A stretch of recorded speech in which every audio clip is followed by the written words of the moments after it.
So I have been on a comic reading bender as of the last week or so, and I just finished reading all of the comics that have come out in Ultimate Spider-Man up to this point, and I've got to say this might be the best Spider-Man storyline that I've ever read in my entire life, and honestly just the most amazing Spider-Man current run that we have right now.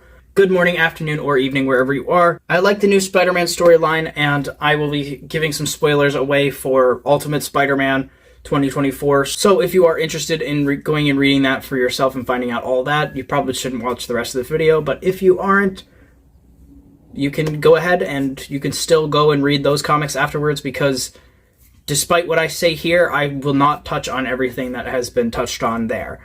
I like this new spin on Peter Parker's origin, and I gotta say this is a breath of fresh air from the Amazing Spider-Man comics, which is just a mess. If you like that storyline, that is perfectly fine. You can enjoy whatever comics you want to enjoy, but this is peak Ultimate Spider-Man. This is peak Spider-Man. The original run of Ultimate Spider-Man originally came out during a time where Spider-Man was not at its greatest arc, I should say. That's essentially what's happening here, is we're getting a brand new arc of Spider-Man during a time where amazing is not very amazing. I can't speak very much on that because I didn't read all through those comics, but at some point I will, of course, because this is my channel and I talk about whatever I want to. But damn, if it's anything like this new run, holy shit, it's gotta be pure gold. This new run is doing everything that Spider-Man has always been afraid of. It's growing, it's letting him change, it's allowing him to have a marriage, it's allowing him to have kids, it's allowing him to be happy,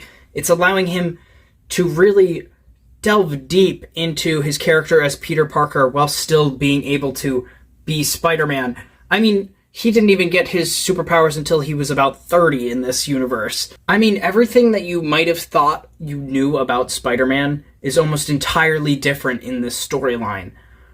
Uncle Ben's alive, for example. Aunt May is dead, and what universe is there that Aunt May is the one who's completely dead and Uncle Ben is the one who's alive? Even other side characters like J. Jonah Jameson isn't a complete dickhead like he is very often to be seen in Spider-Man media.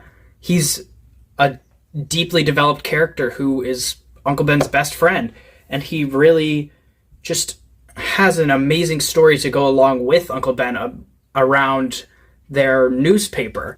Ultimate Spider-Man develops these old characters and they bring them away from the 616 universe, and they really just put a new spin on each character that you see. Harry's finally able to grow as a character. He's able to be more than Norman Osborn's son, or be more than the new Green Goblin, or be more than what other version of him. However, they might go the storyline of making him evil later on. He does have a objectively not entirely correct moral compass when it comes to crime fighting, but I guess we'll see where that goes. And even Gwen Stacy, she has more to her character than she almost has ever had in the entire Amazing Spider-Man run. She is more than just Peter's dead girlfriend. She is Harry Osborn's wife, for one thing, and she helps run Oscorp behind the scenes, and she contributes to the plot a lot more than we originally thought she would. Doc Ock even helps them. He's able to be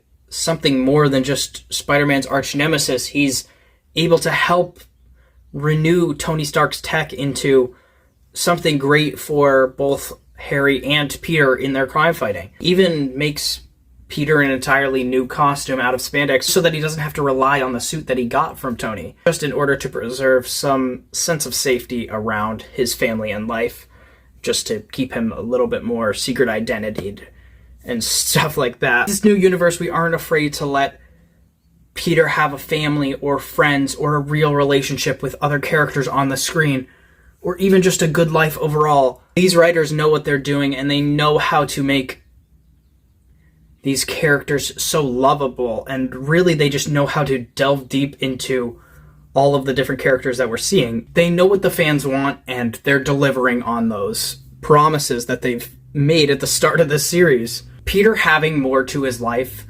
than just being sad and depressed all the time adds tons of depth to his character, because it allows us to see that he's more than just fighting for himself. He's fighting for his family. He's fighting for his city. He's fighting for his friends. He's fighting for everyone he's ever met. And he knows that putting on the mask and being Spider-Man is a danger, but he knows that if he doesn't, somebody else with worse powers will. The Sinister Six proves this as soon as they find out who Peter is.